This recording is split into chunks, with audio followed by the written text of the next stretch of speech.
Going to be a really interesting show for all of you out there tonight, and this is going to be me with you, and we'll have open mic at the breaks. And so for those of you that want to call in with comments and questions about the Anunnaki, that guest call-in number is 818-495-6962. And what I want to do is first introduce this topic a little bit, because I know a lot of you out there are probably going, well, you know, we don't hear Marshall talking about the Anunnaki over all these years. And I did that for a couple of reasons. One, I thought Zachariah Sitchin did a pretty stellar job of it, and there's an awful lot of interest from other people. But for me, it's come full circle in the sense that, you know, the object is coming. We know what's coming around the bend, and the question is what brings with it. And what I can tell you was when we were writing Crossing the Cusp, I did a lot of research with channeling, and there was a very consistent drumbeat. Didn't matter the channel or the source, but that Planet X, we were told, is actually going to be a mini constellation, and two of the planets in that are inhabited. So with that, we're going to take off into the first segment with our guest tonight, Richard and Dan Dean. Richard Shaw, you've heard him from Pinlight before. And what we're really doing is I'm looking at harbinger signs of what's happening here on Earth in preparation of that. And that's where we're really heading in the first part of this two-part series. I think you're going to enjoy it. And while that's playing, I'll be checking with those of you who want to call in at the breaks and to speak your mind. So with that, let's just start right into our show. Productions in Hollywood. Hey, fellas. How you doing, Michael? Hey, there you are. How goes, Dan? Good, good. You faring well there? As best as we can. You know, it's day in and day out. Just, I think one of these days I'll know I'll died and gone to heaven is if I wake up in the morning and I actually do that day what I set out to do when I woke up. What about you, Rick? Well, it's a little soggy down here today, but other than that, it's great. Had a great weekend. Spent it down in my hometown of Long Beach, and got away for a couple of days, which I really needed a break. So that was good. Been working hard on so many projects. Your hometown? That's my hometown too. God, sorry. Really? In Long Beach, California. My parents are there. I was there until I was 7 years old. Oh, wow. Yeah. It's a good town. Good town. Good town, you know. So what we're talking about here today, guys, is, and this really kind of started back a few months ago with you, Dan, and then we were watching this legislation that just passed in the Congress. What amazes me is that we have a Congress that has, what, 8 or 9% popularity. It is in a total gridlock. I mean, I've seen more cooperation in bad divorces, okay? It's that kind of gridlock. And the only thing Republicans and Democrats can agree to do, and without any frou-frou, without any big noise, and it gets pushed through under the table while the media is busy pontificating about who is getting the political package on YouTube. With all that dumbed-down stuff, they are dismantling our constitutional rights. We now, with this legislation that Obama passed into law and said, well, I'm not going to enforce it. It was like, well, why did you sign it, ass? Exactly. Yeah. Now, posse comitatus and habeas corpus, these things are gone. And for those of you who don't know what this means, posse comitatus now means federal troops can come in and they can arrest you for any invented reason they have, and they can detain you indefinitely. That's what they did in Guantanamo. Where is all of this going? We are here at a point where now we're in Afghanistan and slowly ratcheting our way out. We're out of Iraq. So logically speaking, why do we have to, as Newt Gingrich would like, to strengthen the Patriot Act so that there's a further erosion of our constitutional rights when we're pulling out of these wars? You know, Marshall, I think that the fact that they aren't pulling back the enforcement of the Patriot Act, the Homeland Security Act, and the Patriot Act 2, because we're pulling out of these wars, and we don't need them to be strengthened. But there has to be an underlying plan that this was just the face for. Obviously, 911. There's a lot of thoughts about that. We won't break off on that today. But you know, it was a lot of documentation that was a red flag event just to get the people to give up their rights, and allowed the Senate and Congress to put into place the Homeland Security Act and the Patriot Act. And once the government takes power, they don't tend to take it back. What is you know, they don't tend to give it back, but what is the underlying purpose of this? What's their goal? These are not just random acts that they're putting together. This is a long strategic plan, and we have to line up all these things that we see and see what they're pointing toward. And what they're pointing toward is dominion. We're pointing toward a dictatorship. Now we have Obama in office that's saying, look, guys, if I didn't have a Congress to slow me down, I could really do a lot. Oh, boy, now let's put him in as dictator, and let's don't have a Congress anymore and see how far we get.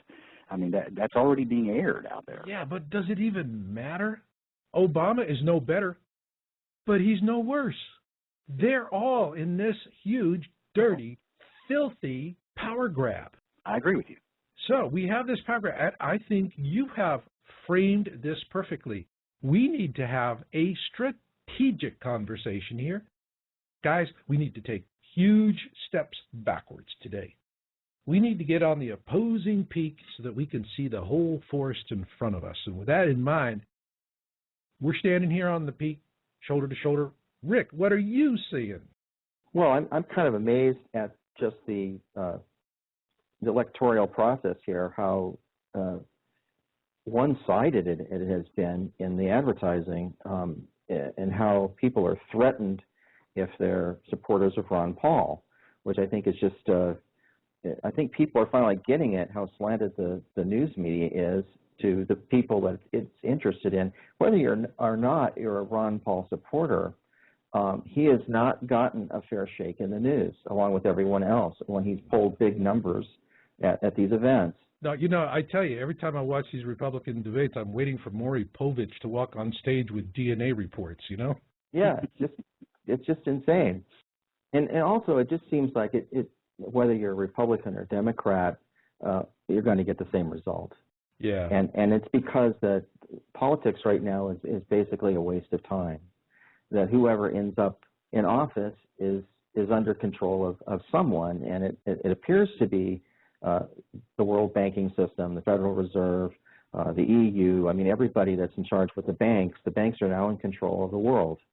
Yeah, I know. It's not us. No, it's not our Constitution. Constitution. There's a certain people, at least. There's a people that control the banks, that control the world, and the banks are just one of the resources that they have that they use to capture people's allegiance, so to speak. But, you know, I think at a strategic level, there's backlash that's coming. And, I mean, later on, we're going to talk about Hollywood and its fear-mongering on ET contacts.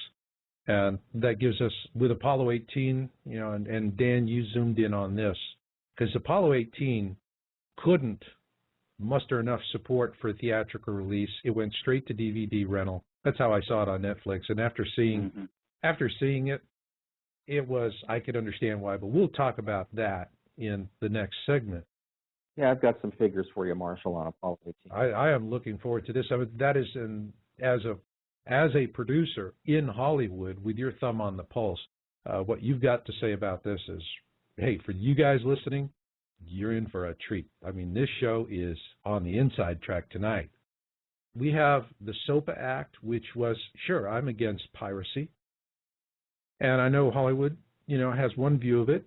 Dan, what's your thinking about SOFA? Because they're going to come back and do it one way or the other. What's interesting to me is that this was on the aft side of the actual implementation of Internet censoring. We probably all know that Google, the monster $100 billion Google, was contracted by the government of China to create Internet censoring about 5 years ago, and that was fully implemented about 2 years ago. What we don't know is that, or what is little known, that Austin, Texas has a huge data center that belongs to Google that is funded under a contract from the U.S. government for Google to internet the U.S. For Google to censor the U.S. internet. And this is already 2 years old. And I mean, we see all kinds of things that are being trapped now. It runs through their filters and through their redirections, and they track information. They keep information on you. What kind of data sites are you looking at? Now, data warehousing is something that's been going on a long time, but it was all for marketing. Now we're talking about what kind of character is this person? You know, is he, she, do they support Ron Paul? Are they, you know, saying they like Obama? If you notice, all of a sudden you see these little ads now on websites about, are you an Obama supporter? That is kept. That's tallied. They want to know what you're buying. They want to know what you're storing. They want to know what you're warehousing, where you live, what are you doing, what do you like, who are you talking to. I mean, they're even using Facebook to assemble entire databases of who knows us. So if they go looking for us, they know who to pressure to try to find out, because somebody's going to, you know, might know where we are. I think that this is just an act that was ratifying a precedent that they had already set into place in this contract that we did not challenge. These people, and I won't go into other things that we've talked about, Marshall, but these controlling people have certain moral conduct, certain moral code they have to follow. And they went out and they didn't pass a law first. They just granted a contract to someone. They let a few people know, and it kind of circulated around. We didn't do anything about it. Of course, we don't have the right to class action lawsuit against the government any longer, which is what we used to use to correct things like that. Mm-hmm. It's one of those things that the Patriot Act took care of. The Patriot Act took that away from us. Well, and that was under George Bush Jr. that was taken away. That's correct. Okay. He signed away our the right. Remember the tobacco lawsuit against the tobacco industry? It was right after they won that case, and two things happened. Number one, they by precedent set the rights to control harmful substances. They immediately attacked the gun industry. Immediately. That case for tobacco was not about tobacco. It was about guns. They wanted to be able to control guns, harmful substances, and they bought that. Now they also, well, that was also in the Patriot Act. But I think that going back to where I was talking about in Google before, this was just they had set the precedent first, and then they needed to let us know, and we didn't fight it, and we didn't complain, and we didn't go out and riot or whatever it takes, you know, to get their attention. What we did is sat by and said, "Boy, I really don't like this. My system's slowing down. I don't like my privacy being breached," and so they passed a law now. So now it is ratified, you know, that they have the right and the infrastructure to completely break up the internet and to control exactly what we can see. There's a, you know, that's going to be within the U.S. or the North American Union is what this is going to be controlling is the North American Union, which is Canada, U.S., and Mexico. So there's still other places in the world you can go that aren't controlled yet, but the U.S. certainly is. So. Yeah, well, I see that they're going at the anonymous guys a lot heavier. There were some anonymous programmers that these guys are going to get hit with nasty jail sentences. Mm-hmm. But, you know, aside from anonymous, you know, the question is there anything else out there to deal with this? People going to the streets with what we're going to talk about with what's coming out of Hollywood. What we're seeing in this legislation here is elitist fear of losing control, and they're doubling down. Mm-hmm. Well, I think back in September 2 years ago, we listened to Kissinger say that we finally have control. We're in control now. You know, that we had been systematically placing laws, mechanisms in place to control us, to try to create fear, to try to create placency where we did not, we wouldn't rise up. I mean, that's really kind of their temperature probe as to when they can do certain things is, are we rising up and how much are we complaining and what is the probability of a civil war or an uprising, et cetera. So that's kind of a temperature probe that they use, you know, to see, okay, well, let's see how they respond to this. And if they don't, you know, if they respond horribly, then we'll back off a little bit and we'll wait a little longer and we'll harden them a little more and then we'll try it again. And once they're ready, then we'll go ahead and slap this legislation into place. Yeah. I mean, this is like they're slowly trying to figure out how to boil the frog, and we are the frog. Yeah, and we are the frog. But still the same, though. There's one motivation, which is acquisition of wealth and power.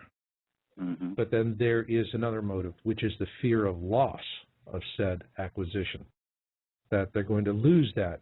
And the question then becomes, what will be the events that they are obviously know are coming?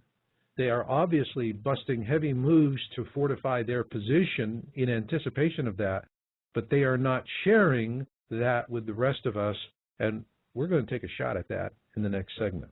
So hang with me, fellas. Okay, all right, I'll be here. Me buccos, we're off to a good start. You can see where we're building. It's like I always say, folks, you know, think of all of this out here like going to the carnival. A circus is in town, a three-ring circus. You can get lost off in the sideshow, and there's a lot of fun to be had in the sideshow. But the big tent is where the action is. And in the big tent, there are three rings. And in one ring, we have us. In the center ring is our planet. And in the third ring is the future. And if you always stay glued there, the rest of it comes in. And while we were airing that first segment, I got a couple of callers in, and one of them is a newbie, and that's Ronald from Phoenix. And we got Hugh. He's called in before, and I figured, why not bring them in together? We'll have a little bit of a three-way chat here before we slide into the second segment. And so with that, Hugh and Ronald, you're on the air. How do you like that, guys, for a call-in? Did you think you'd wind up being panelized? That's quite all right. Great.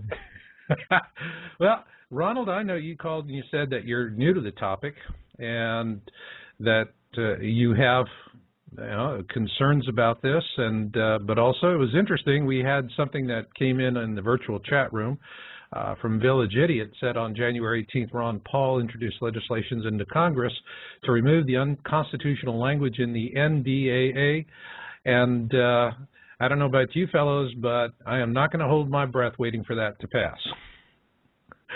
And with that, let me start first. Ronald, you're coming to it new. What's your most curious thing about this topic tonight? Well, my kind of journey to all of this started, of course, I think with most folks by reading Zacharias Sitchin's books. And I guess in tonight's discussion, it's how elite people are preparing for the return of the Anunnaki, which I'm convinced is imminent, but I'm curious about what that preparation might look like, and is there evidence that those activities are indeed being taken?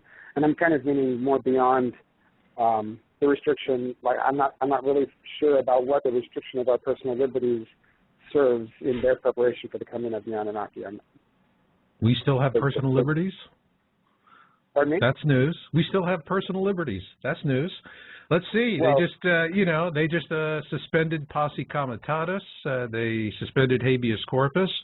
They can toss you in the brig for any reason they want. I mean, that's it. The due processes.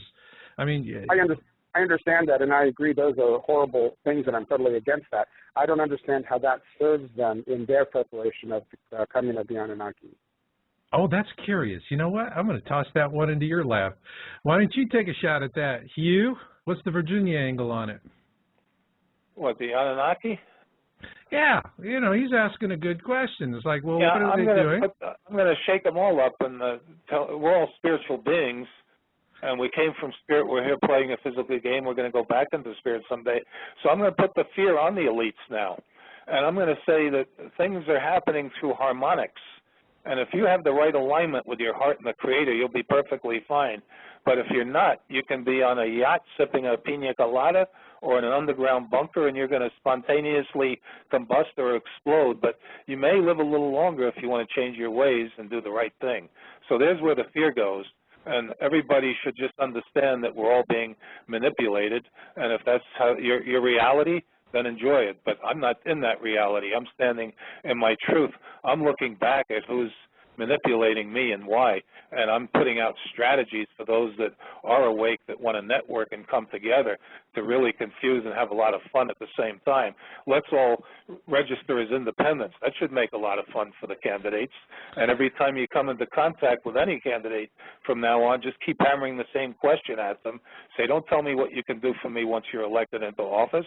You tell me today, right here and now, what you can do for this community, for the state, and for the country. The people have the answers. The candidates can get the best answers from the people, the ones that present them in the best way get elected. If they don't do what they're in there for, they're right out of there. The 40, 50-year politicians, their history, you'll never see that again.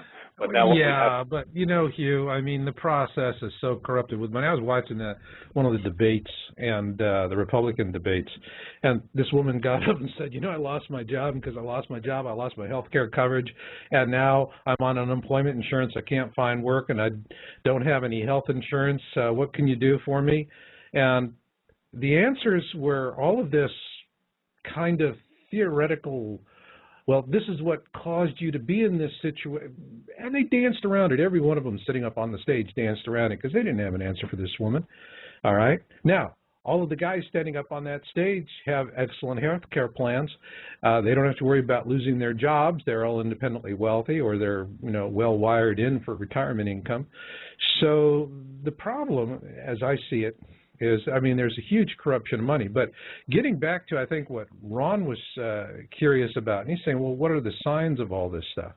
Well, Ron, what I would say to you is, first off, you said you've been reading Zecharia Sitchin, and so now you understand the Anunnaki. As Planet X researchers, we're talking about the Anunnaki coming back. Now, what happens if they show up? Okay, did they just disappear 3,600 years ago and leave a vacuum, no power structure, the last time Planet X came around? Or are the elites really doing their bidding for them? They're not in it for us, obviously, never have been.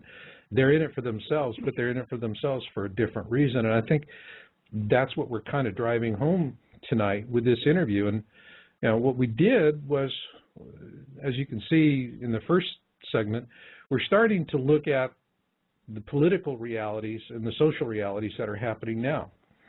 So the question I have for you, Ronald, is what have you noticed? Well, I guess what I'm just not connecting with too easily is if the Anunnaki come back, and in my mind those would be superior beings to our people, what would be their agenda, if anything, other than benevolent or in perhaps search of more gold? And how does the positioning of power and removing our personal liberties that's taking place now, how does that serve the elite in preparing for their eventual return? Are they going to use their power structure to make us come under the dominion of the Anunnaki, or will they use their power structure to make us like repel the Anunnaki or whatever? Or maybe here's a third option. They were given great authority by the Anunnaki to be the lords and masters of the planet, and they screwed the pooch, okay? And they know when the boss gets home, they got a problem. Huh?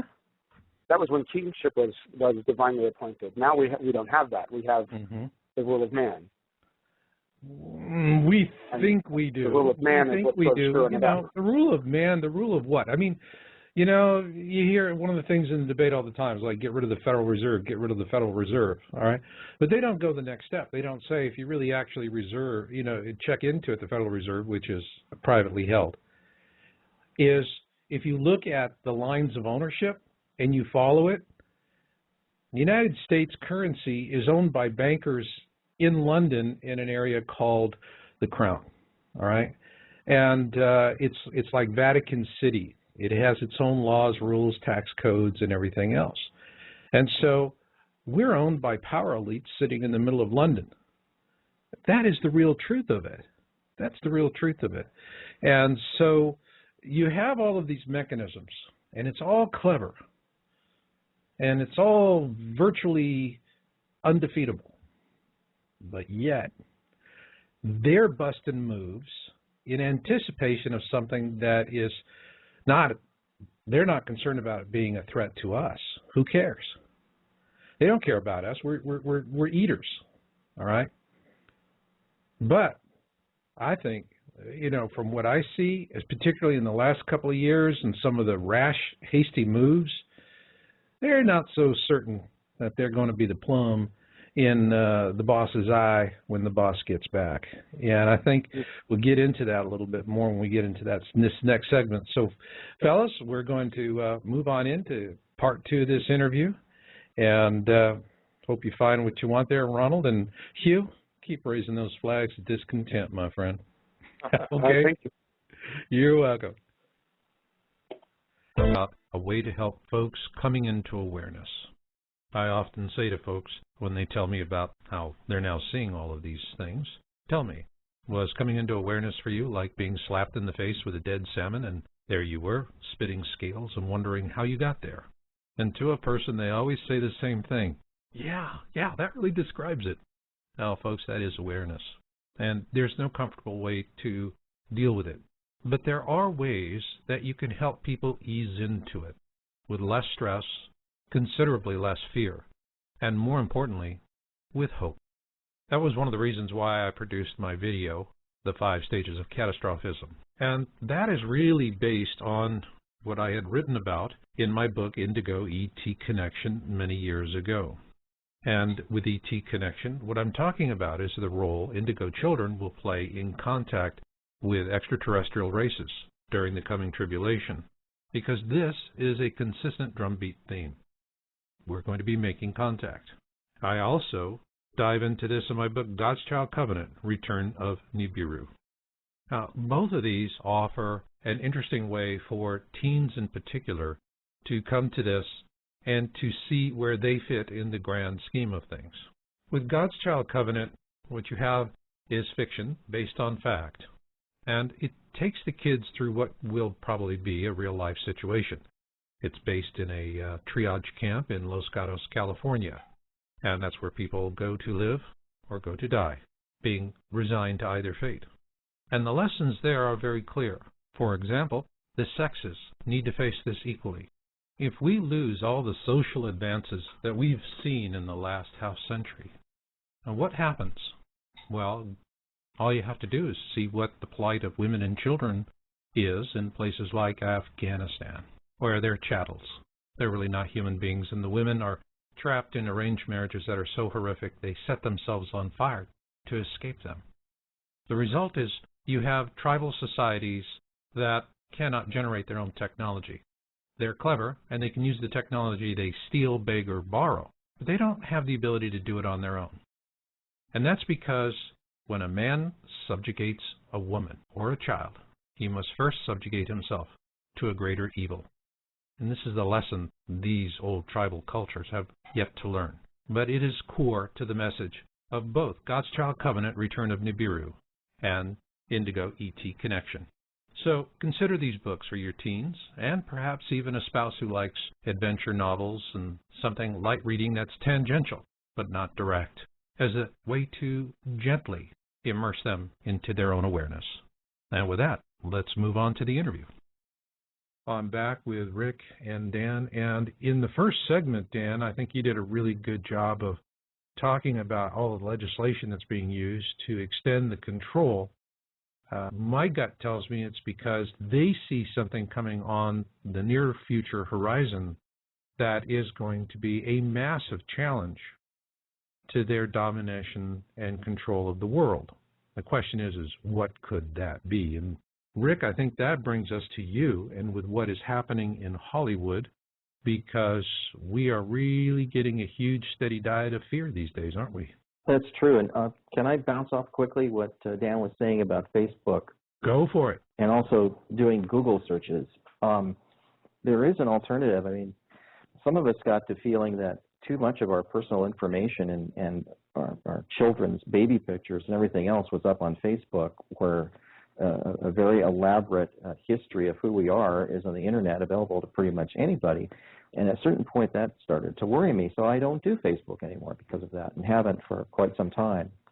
And then I have heard that Google stores our search data. Mm-hmm. They record it, and I heard that it's basically stored for about 18 months.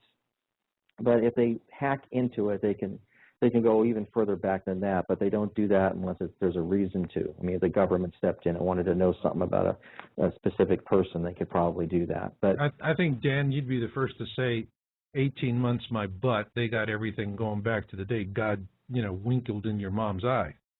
Well, by law, they have to keep all of the detailed records for 5 years. That's law. Even telephone companies have to keep detailed records for 5 years now, what we call detailed records. Mm-hmm. And they make it, on some people, they may keep it indefinitely. And I think one of the things to overlay what you're saying is they're profiling people as well with that information that they're looking at. Right, right. And they do that through your IP address and tracking cookies.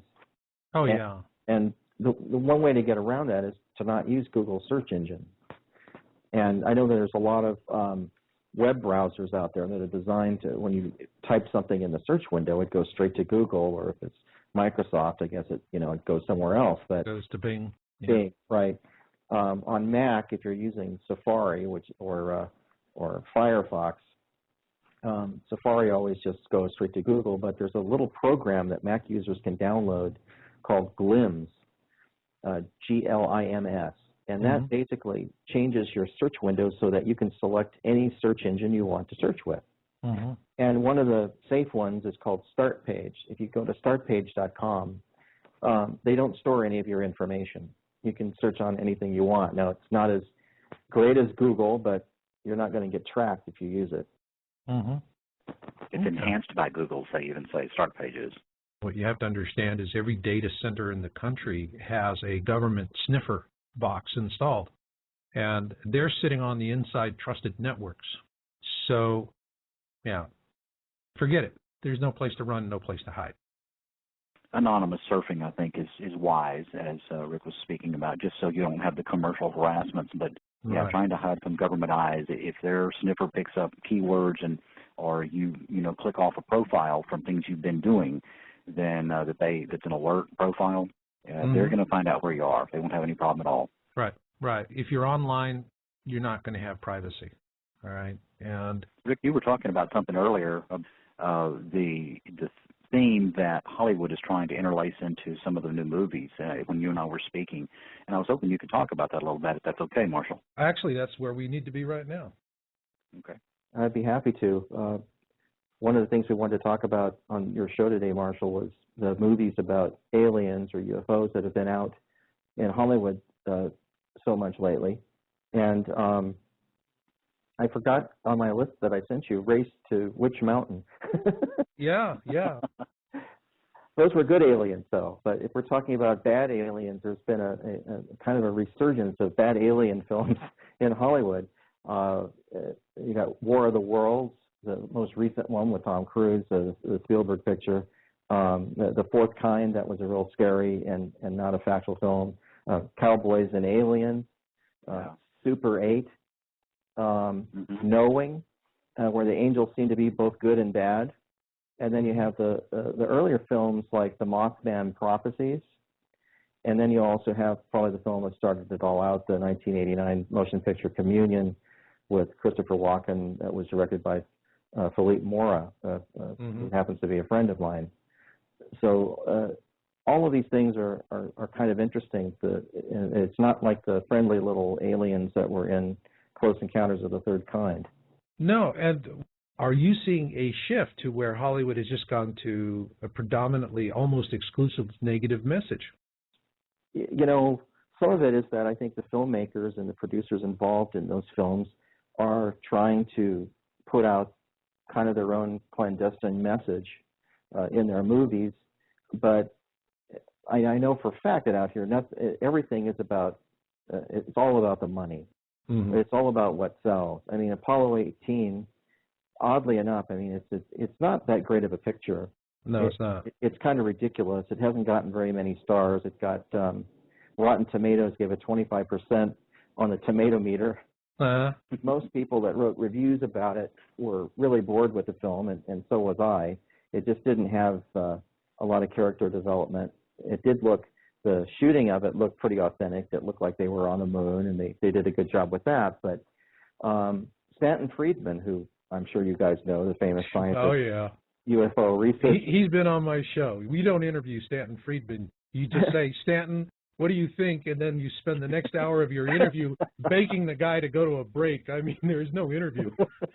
Well, he's a brilliant guy. I mean, he's Yeah. category with my friend Dr. Roger Lear, who takes alien implants out of people and all of that. I mean, this is very scientific study. This is no just baloney. I mean, this is all backed up by research at various labs that study this stuff. But he said that there was indeed no Apollo 18 mission. Said that missions 18 and 19, however, were paid for, and that we could allow for the possibility that NASA's covering it up. So, how would we know if they sent someone up there or not? And meanwhile, there's been a lot of interest recently, on structures on the moon, strip mining on the moon, detailed objects being found by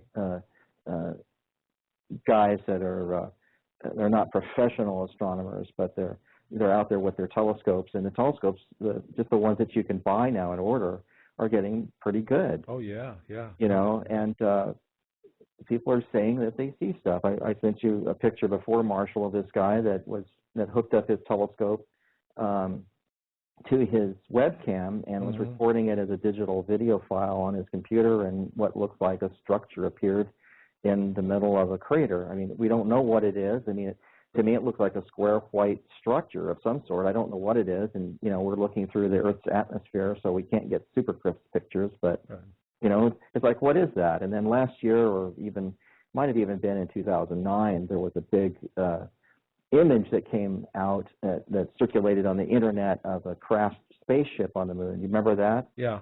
Cigar-shaped, really large structure. Right. Had strange hieroglyphics on it.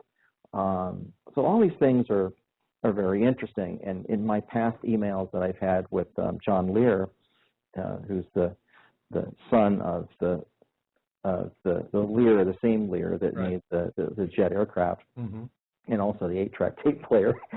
Hey, I like 8-tracks. Yeah, has said literally for years that there was ancient civilizations on the moon, that there's stuff on the backside of the moon that we've not seen, that NASA has been redacting images of the moon and fuzzing things out, that there's towers that are hundreds of feet tall on the dark side of the moon. There's all this stuff, and we can't forget any. The question, though, that I have here, Rick, is that I'm seeing this pattern of negativity in the films. What I am seeing is films are chosen by bankers, lawyers, and accountants. Producers really don't have as big a voice in it as they did back in the golden age of Hollywood. And so it is very easy for elites to use Hollywood to pump out fear message. They just simply make funding available for what it is that they want to fund, which I think would go to the Apollo 18 movie. This is true. I mean, the conversation Dan and I were having earlier was that I had lunch with a producer out here that had worked on a movie that has just come out recently. I'll keep his name and the film he worked on confidential for now. But I told him I was working on the Torco documentary, and this was before the movie 2012 came out, as you remember.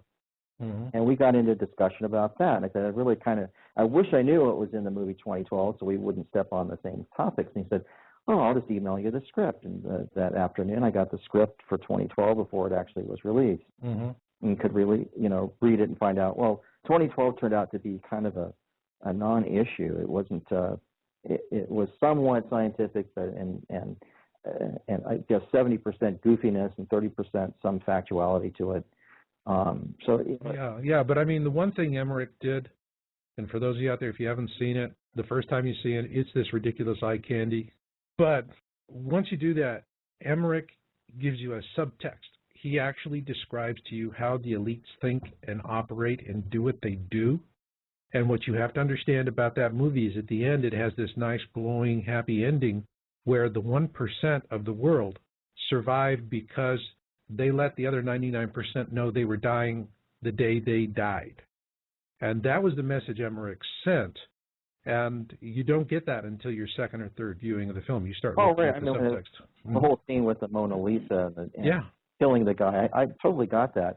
I just meant like there was no mention of a Planet X theory in the film or any of those. You know what? There was a Planet X in the film. You go to the very beginning of the film, and the first thing you see, for just a few seconds, at the very beginning of the film, is you see Planet X. or what they would have done for Planet X. And then you go through the prologue where they're setting up history from it, from Discovery to 2012, and that all of a sudden it gets real choppy. Yeah.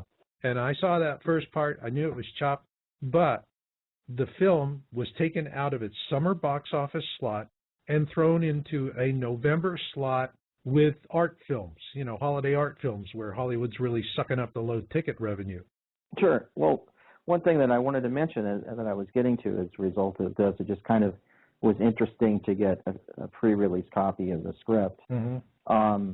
But we got into Zecharia Sitchin, mm-hmm. and I began to get a little insight that I would venture to say that the majority of the producers in Hollywood really embrace those theories as being factual, that Zecharia Sitchin presents, that we're here because we were seeded here by an alien race.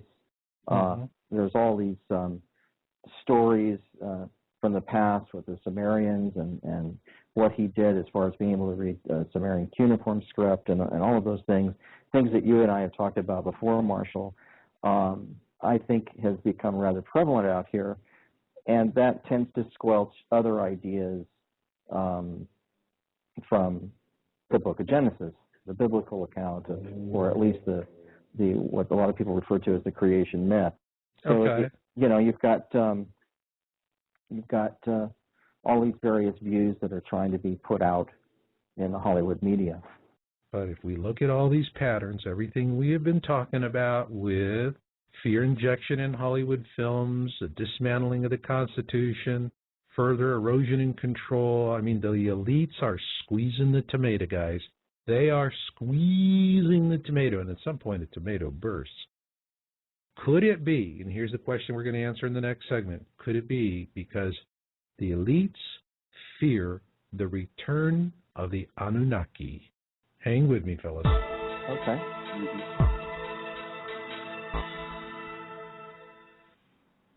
Oh, there we go, folks. And for those of you sticking and standing by, we've had a really great chat going on in the virtual chat room. We've been talking about remote viewing and becoming ham radio operators.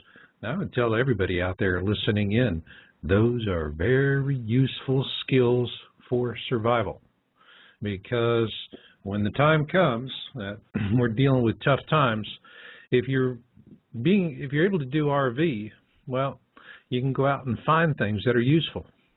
Shelter, food, water, these types of things. You can know where problems are going to come from. So remote viewing is a very helpful thing. Now, I mentioned it in my newest video on YouTube. And so if you go to my YouTube channel, youtube.com/yowbooks, you'll see Beat the Elites. And there I'm showing an application of remote viewing as how it could be used to take it to the elites, but not in a material sense. Now, what I'm saying in that program is that they really, at this point, I've used the analogy before that human history is like a big book with many chapters. Well, the elites own this chapter, but all chapters in all books, as do all books, eventually come to an end. And they know this chapter is coming to an end. And that with what I believe Creator has destined for us, there's no room for them in the next chapter, at least not the way they would like it. But there's also a lot of other things that are, well, just hanging out there. And I can see Ronald is still on and kind of curious because he was saying, hey, what's all the score here? Just curious, Ronald, you still there with us? Yep, I'm still here. You there? Yep, I'm here. Okay. Now, in this last segment, was there something useful for you? Well, no, I'm still sort of at a miss for how all of the positioning of the elite and reducing of civil liberties, how that's going to serve those individuals when and if the Anunnaki arrive. I'm still not seeing a correlation or a connection or a purpose.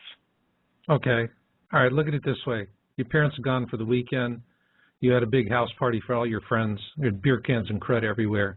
And now it's a mad dash to clean it up. because you can see your parents coming down the drive. All right? So that's it. So that supposes an agenda of the Anunnaki for when they arrive, or an expectation of them for when they arrive. Yeah, I think it really, if they had everything really wired and in control, they wouldn't be taking reckless chances. And I see reckless. I see them doing things that are really, a lot of people are shaking their heads looking at it. There's a lot of folks waking up right now.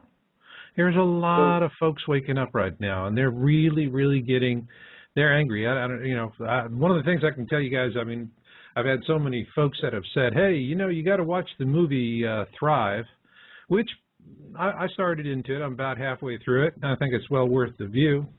It gives you a really good overview. It's called Thrive. Can you spell that? Sorry. Thrive. Oh, Thrive. I thought you were saying Pride. Okay. Thrive. And okay. So I would say look at that. But in general, see what you're looking for here, all right, Ron, is you're looking for some kind of logic. I gave up on that a long time ago. You know, I think what I'm seeing right now is that they're busting a lot of moves and they're reckless. And why do I say that they're reckless? Because they're more noticed than ever before. More people are waking up to what's happening than ever before. And so they're in a race against time. Nothing ever goes to plan exactly the way you want. So, you know, I think that you might want to look at Thrive, and that'd be an interesting thing to do. But number one, I've learned the hard way. If you're looking for a logical answer in this field, you're not going to find it, because there's just simply, Ronald, there's just so much manipulation out there. It's impossible to find it. It's always, think of it like the media is like sand. You whip it up into the sky. You can't see the horizon of logic. And that's part and parcel of it. And you look at what's happened with the media sources in our country. You know, we used to have laws that said you could only have one AM FM station. You were limited into the number of media outlets you had. There was right of, you know, you had a right of reply. There was a lot that was done with media in this country that really helped us, and a lot of that went away. You know, you listen and you see these guys like Clear Channel, and they got Rush Limbaugh out there in every market. Well, how did they get Rush Limbaugh out in every market? The way they did it was they got the law overturned limiting the number of stations you could own. And so what Clear Channel does is they'll go into a market. They will buy a station, and the first thing they do is they put their receiver into the head end of that station, so that they start pumping in their programming. The second thing they do is they fire the local news department. And so what you get is their programming and their news all from a single controlled source. And so, you know, that's one of the byproducts of Rush Limbaugh and Sean Hannity, is that we have lost the diversity in radio. We don't have local reporting like we used to. Another good example, they did that with KGO up here in San Francisco. KGO's been an institution in the Bay Area for many, many, many, many decades. And they went in and did the same thing. Fired a lot of the guests and put their receiver in the head end and fired the news department. So I'm sort of getting from you the idea that, well, so is it that when the Anunnaki come back, they're going to be kind of ticked off at the bad stewardship of the planet, and our leaders are going to have come answering to how they screwed up the environment? And oh, that's true. See, you know, Hugh's got his finger raised to come back in the conversation. Okay, here you are, Hugh. You heard that question. Take a first shot at it. You're in the San Francisco area, Marshall? I'm south of that. But are you familiar with Dr. David of the Light Party? No. Sorry? Yeah, lightparty.com. And another fascinating site with all kinds of information is sanctusgermanus.net. They really have a good beat on the elites and stuff. All right. All right. You know, it's because I can, you know, I hear Ron struggling with this stuff and going, oh, man, what are we going to do about this? What are we going to do about this? And so what I'm going to do, fellas, with that, is I'm going to jump right into the next segment, and then we'll come back and we'll have us some fun. All right. A little bit about organized suppression by means of disinformation and propaganda, of knowledge that every man, woman, and child on the planet should have full and unfettered access to. Now, I'm talking about what is happening to our Earth, what is happening to us, and our future in terms of making contact with other races. A term I often hear used to disparage people in the mainstream who simply are not going to pay attention to any of the things that are important to you and to me is that, well, they're sheeple, they're stupid. I don't see them that way. I see them as the largest collection of victims in the history of humankind. And they're not going to fare well, because all you have to do is look at films like 2012. If you watch 2012 the first time, yes, there's the visual Hollywood-esque eye candy with buildings falling and Los Angeles sinking into the sea. But if you watch the film a couple of more times after that, what you find is the director, Emmerich, really tells you exactly how things are. And I found that to be really, really cogent. Because what the elites understand is that there's not enough resources to save some 7 billion people. Maybe a small fraction of that, but not much more. And so when you look at the movie 2012, what do you see? In events leading up to it, there is an outright suppression of the knowledge. Then you have the media in denial about the early harbinger events. And consequently, what happens is that when the event happens, it happens suddenly. And nobody knows what's happening until the day they die. And many of them don't even have that convenience. They just die. And who lives? The 1% who have decided that the other 99% are just expendable eaters. And so it's kind for them to die this way. Now, if that is not you, if you're trying to understand the mechanisms by which they suppress this knowledge, I would recommend to you our book, Alien Security, an Anthology for Human Freedom. It really does present to you a good overview of fiction based on fact of the cover-ups and the mistakes of our government in dealing with contacts with other races. But at the back of the book is what we call the battle book. And I put a lot of effort into this. And it will show you how subtle, how powerful, and how pervasive the disinformation and propaganda of the elites to keep us into the darks really is. But you're not helpless. You can do something about it. And that's the whole point of Alien Security. So if you really want to understand the mechanisms of forced ignorance, get this book, read it, and particularly read the battle book at the back. And with that, let's move on to our interview. Okay, guys, we are back for the third and final segment. And I think we really kind of, meandered around and stirred up the waters on Hollywood and constitutional politics and all of this. But, at the bottom of it, there's got to be that one thing. I've always found the greatest truths are, by and of necessity, simple. And I think the simple truth here is that, yeah, we have Planet X, it's coming back, which is going to cause natural disasters. And you were talking about Zecharia Sitchin, Rick, Yes. and how so many Hollywood producers are really subscribing to his work, all right? That now brings me to this. In writing Crossing the Cusp, Surviving the Edgar Cayce Pulse, did 18 months of research with channeling of entities, incarnated, unincarnated, extraterrestrial, time and again, through different entities, through different channels. We were told that this Planet X is actually a mini constellation. It's a brown dwarf sun with satellites, moons and planets. And we have been told that 2 of the planets are inhabited. They're coming through with this. So we have all these natural disasters, but then we could be seeing a return of the Anunnaki, at which point that would be an incredible threat to the elites and their control of our planet. That's the question, throwing it out. First to you, Dan. Okay. I think that there is some concern that they've even stated in some of their documents that they're behind the timeline of what they've been told that they have to achieve. Okay, that comes from the CFR. So, yes, I think they're...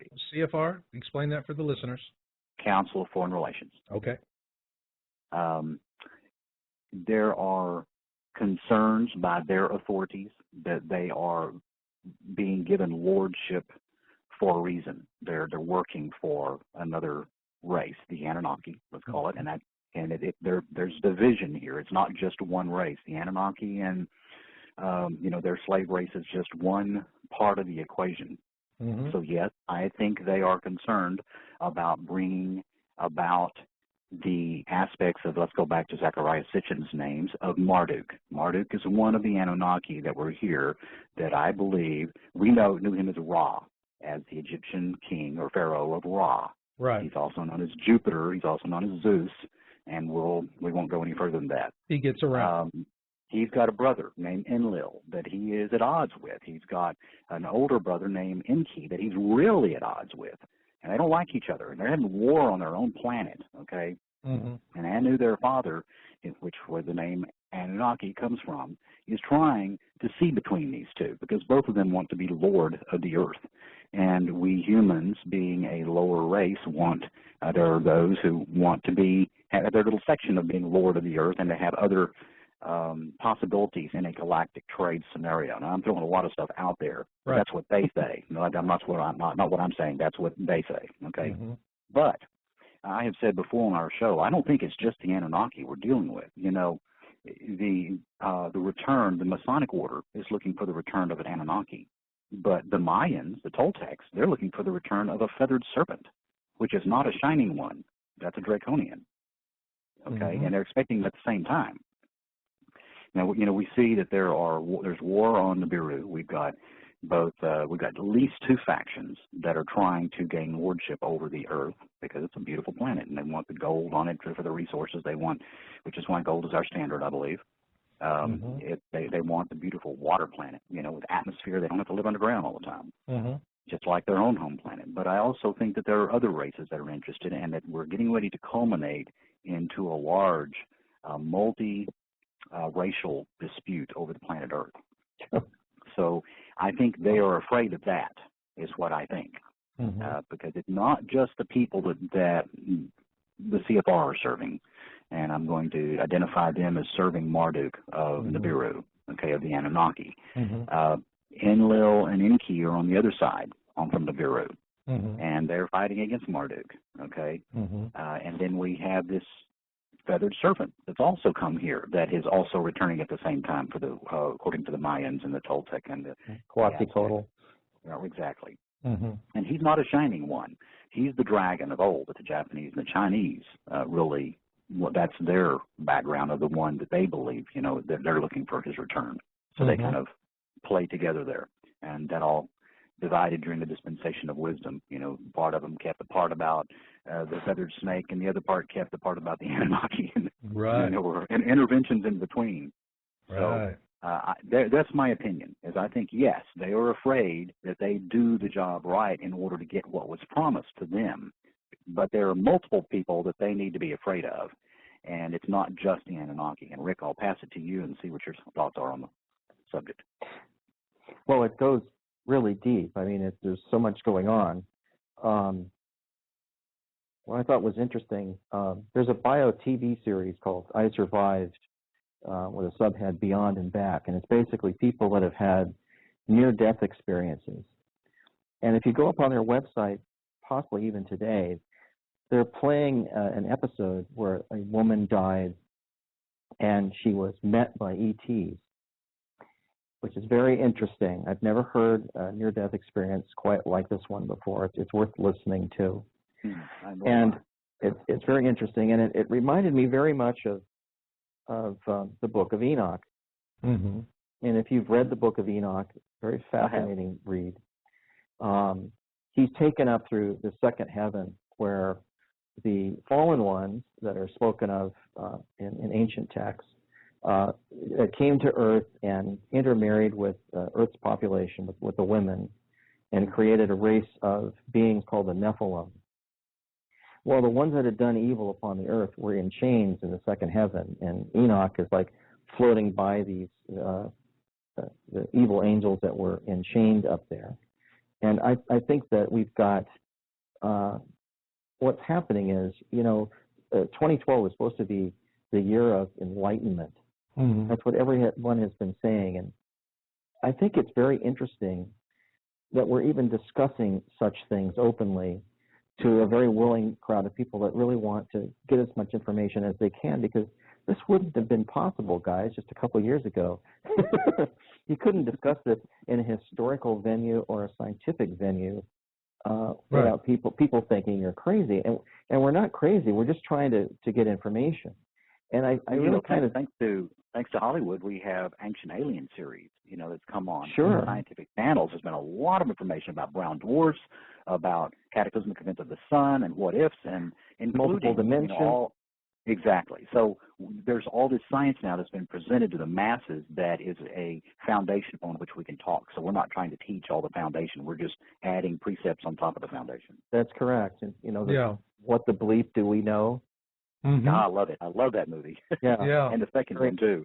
Quantum theory, and you have to understand that there's very interesting things going on with quantum theory. And last time I was at Sandeo's house when we were shooting him for Watchers 3 with L.A. Marzulli, we got to talking about all of this stuff, and he said something that I'll never forget.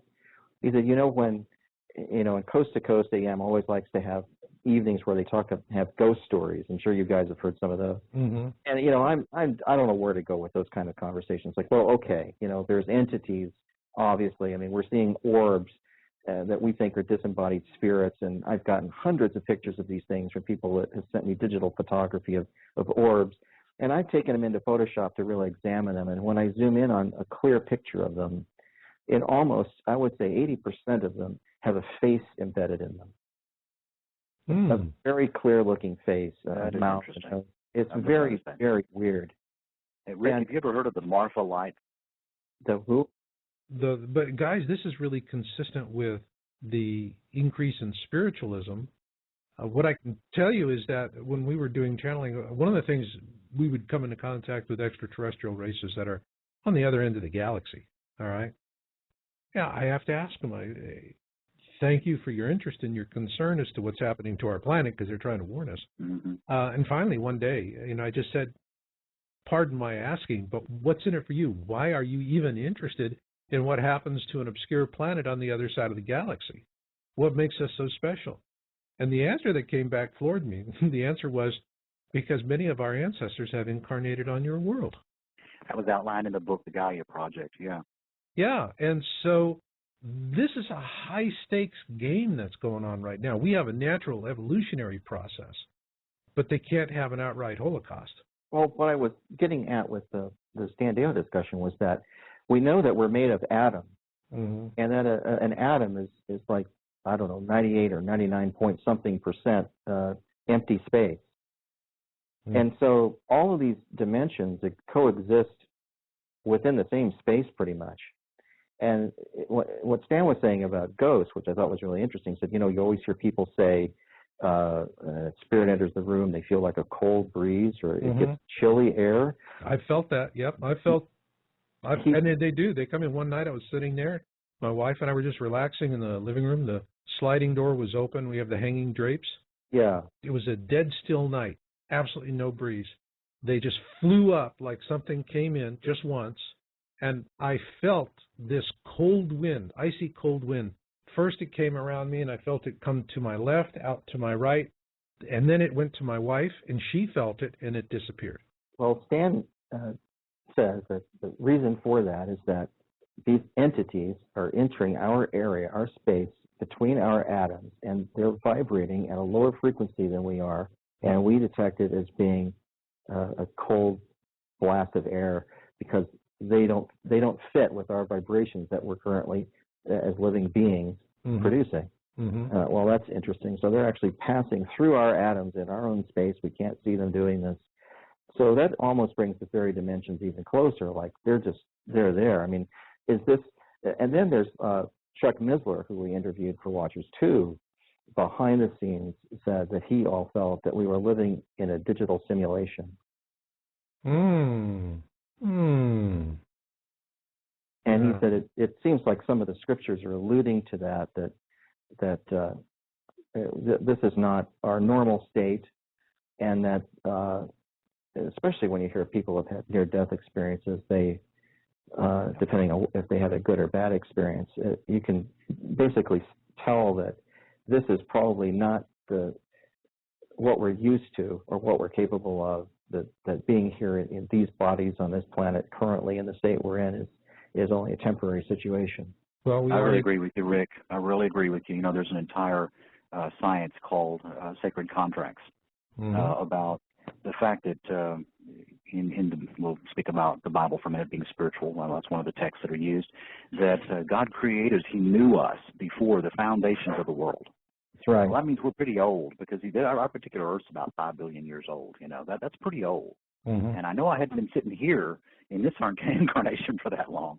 That's right. But I really agree with you that we are all just passing through here, and what the beings that we share, whether they are, and much like what the Gaia Project said, that we have many different types of beings that are incarnating here as humans or humanoids to try to learn certain lessons in order to catch this wave of evolution, if indeed that's what it is, which so many, including the Mayans and the Toltecs and the Aztecs and the Apaches and the Hopis, they all teach this, you know, that this is an evolutionary jump for us, and it's culminating whenever that time actually is. You know, it's going to be a pretty fascinating evolutionary jump. So I really agree with you, Rick. I thank you. I agree with the jump you're talking about. I think a lot of people, when you use the word evolution, they think, oh, well, then it's another, we're going to evolve into a different species. And I think it's more of a spiritual evolution, one of where our spirit or whatever makes us who we are evolve. And I think that brings us to the point here where, you know, we have covered a broad range of topics here, but I think we've really gotten down to the essential question for everybody being those of us in the 99%, is how do we deal with this? And let's come back next week to finish this with asking the question, how do we as individuals navigate these big changes that are coming? You guys up for that? Sure. Okay, that's a big question. You're right. Okay. All righty. I'm going to have all the happy to be answers. there. Well, that was definitely a good kickoff there for this first part of this two-parter. And the second one, we're really going to get down to the nut cutting. And that basically is what can we do about it. So I think if you're listening to this full show tonight, it's very clear. We're up against forces that have superior technology, and they hold the reins of governance for most of the planet. And when you're up against something like that, how can you possibly hope to win? Well, I think we can, but I think it's part and parcel of us becoming aware and just saying no, that there's some other sides to it. And so before we ring off tonight, we still have Hugh and Ronald. They've been hanging in there in the queue, so I'm going to bring them back in, and then we'll chit-chat a little bit and wrap her up. Okay, Ron and Hugh. Ronald, you any closer to getting the answers you're craving right now? Well, I think I'm seeing sort of that third segment there kind of addressed my question a little more directly. I'll need to, you know, for my own sake, of being able to frame information, do a little more research. But I sure appreciate the time and the dialogue. Well, good. And I'll tell you, then the next show that we do, next Tuesday night, we're going to get into the stuff that you're really going to want to listen to. So definitely be there for that. And Hugh, what about you? Absolutely fascinating last segment, and leading into the next show I think will even be better. If I would like to give you my name, if you have anyone who can research me, I think you'll be amazed. It's Hugh, H-U-G-H. The last name is Traulsen, T like Tom, R-A-U-L-S-E-N like Nancy. I've had all kinds of bizarre experiences, including UFO, paranormal, and near-death. I'm still dealing with some paranormal. I have stuff sitting in the White House looking to be unwound. I exposed a former federal government bureaucrat back in the early 80s. That indirectly led to the resignation of Jim Wright from Speaker of the House, the third highest office. Okay. As I stand in my truth, I did go on a Blog Talk show and had a conscious hypnotist read me and said that I was one of the original colonists of Mars. I said, well, it's nice that here I am now, but what you were picking up on with the channeling could be very true. And her name is Dr. Mary Lou McIntyre, and she's got a couple of interesting books that you can Google her name and see. And I'm here doing what I have to do, standing in my truth, being a way shower, and I just look for people like you just to investigate me. And I have had a brief conversation with Stanton Friedman. Also, I'm sure you must be familiar with Dr. Alfred Weber. Right, but I mean, to the point here, Ron, all right, in the conversation tonight, and your background's interesting, and people can go look at it, but what's your final comment with regard to the Anunnaki? Well, again, I feel that everything is unconditional love, that this is a classroom, the Earth, and that's what we're here to learn. So we're coming and going, and we're learning our lessons. What we don't learn, we'll come back and reincarnate until we do learn them, and to raise our consciousness as one. Okay, fair enough. All righty. Well, I'm going to close out here, and thanks to you fellas, Ron in Phoenix and you in Virginia. Excellent comments tonight.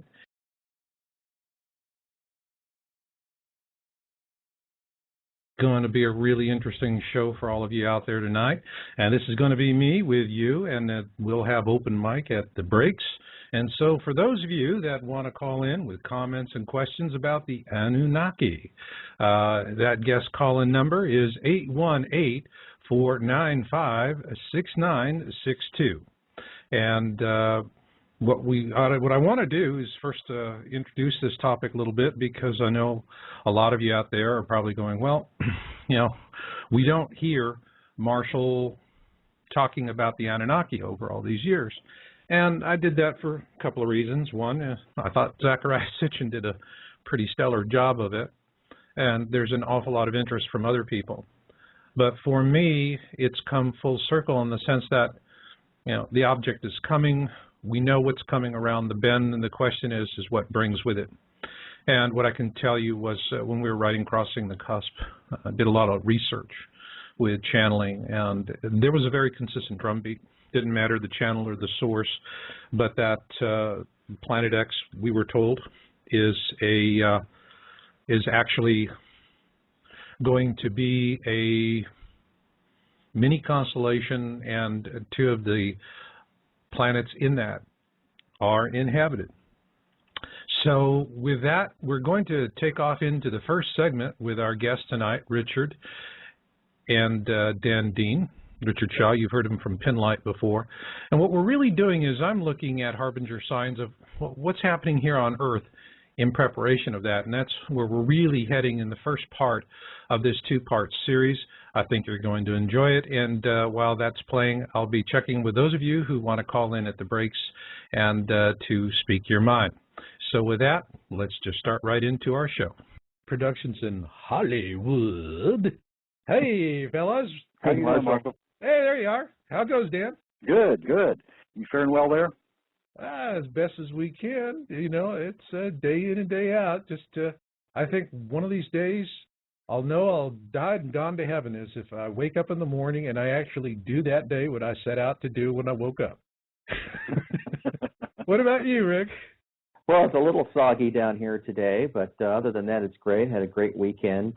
Spent it down in my hometown of Long Beach, and got away for a couple of days, which I really needed a break. So that was good. Been working hard on so many projects. Your hometown? That's my hometown too. God, really?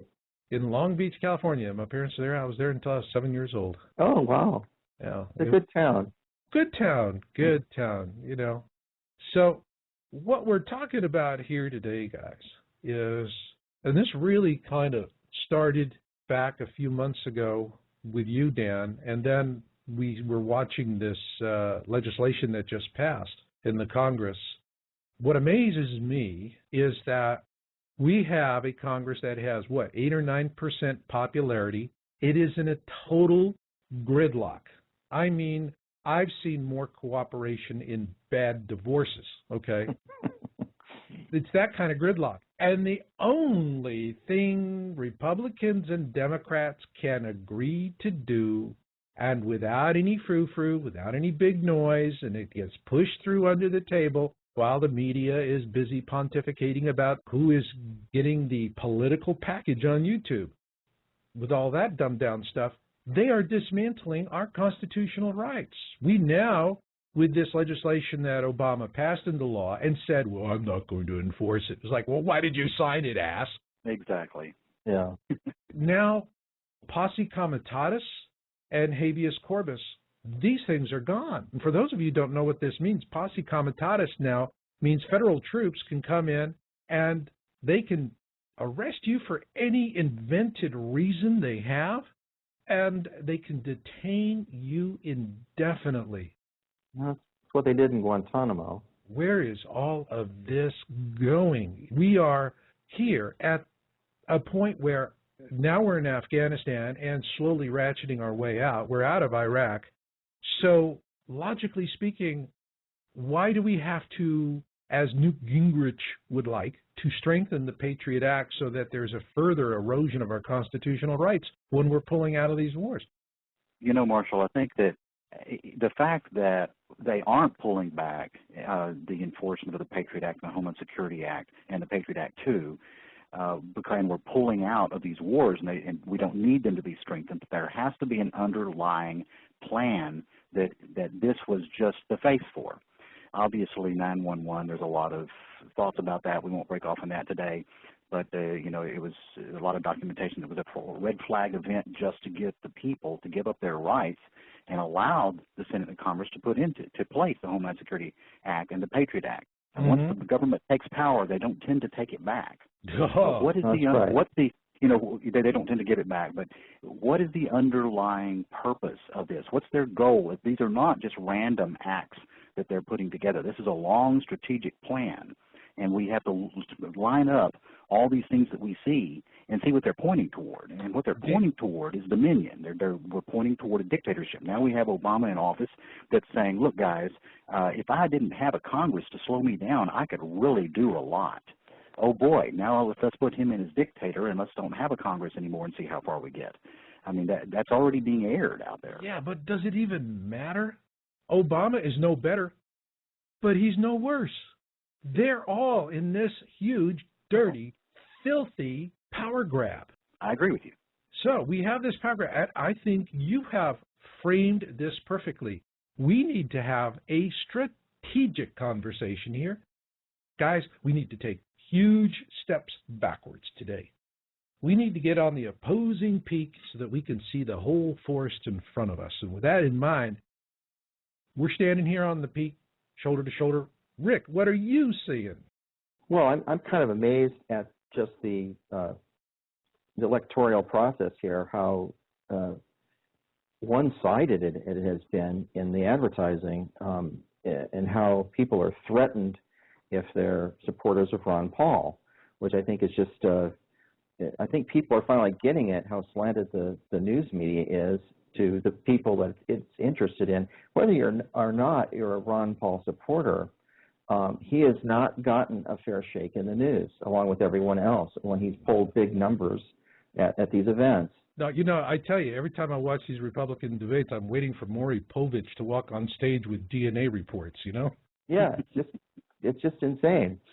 And also, it just seems like it whether you're Republican or Democrat, you're going to get the same result. Yeah. And it's because that politics right now is basically a waste of time. That whoever ends up in office is under control of someone, and it appears to be the world banking system, the Federal Reserve, the EU. I mean, everybody that's in charge with the banks are now in control of the world. Yeah, I know. It's not us. No, it's not our Constitution. Constitution. There's a certain people, at least. There's a people that control the banks, that control the world, and the banks are just one of the resources that they have that they use to capture people's allegiance, so to speak. But, you know, I think at a strategic level, there's backlash that's coming. And, I mean, later on, we're going to talk about Hollywood and its fear-mongering on ET contacts. And that gives us, with Apollo 18, you know, and Dan, you zoomed in on this, because Apollo 18 couldn't muster enough support for theatrical release. It went straight to DVD rental. That's how I saw it on Netflix. And after seeing after seeing it, I could understand why, but we'll talk about that in the next segment. Yeah, I've got some figures for you, Marshall, on Apollo 18. I am looking forward to this. I mean, that is as a producer in Hollywood with your thumb on the pulse, what you've got to say about this is, hey, for you guys listening, you're in for a treat. I mean, this show is on the inside track tonight. We have the SOPA Act, which was, sure, I'm against piracy. And I know Hollywood, has one view of it. Dan, what's your thinking about SOFA? Because they're going to come back and do it one way or the other. What's interesting to me is that this was on the app side of the actual implementation of Internet censoring. We probably all know that Google, the monster $100 billion Google, was contracted by the government of China to create Internet censoring about 5 years ago, and that was fully implemented about 2 years ago. What we don't know is that, or what is little known, that Austin, Texas has a huge data center that belongs to Google that is funded under a contract from the U.S. government for Google to Internet the U.S. For Google to censor the U.S. Internet. And this is already 2 years old. And I mean, we see all kinds of things that are being trapped now. It runs through their filters and through their redirections, and they track information. They keep information on you. What kind of data sites are you looking at? Now, data warehousing is something that's been going on a long time, but it was all for marketing. Now we're talking about what kind of character is this person? Is he, she, or do they support Ron Paul? Are they, saying they like Obama? If you notice, all of a sudden you see these little ads now on websites about, are you an Obama supporter? That is kept. That's tallied. They want to know what you're buying. They want to know what you're storing. They want to know what you're warehousing, where you live, what are you doing, what do you like, who are you talking to. I mean, they're even using Facebook to assemble entire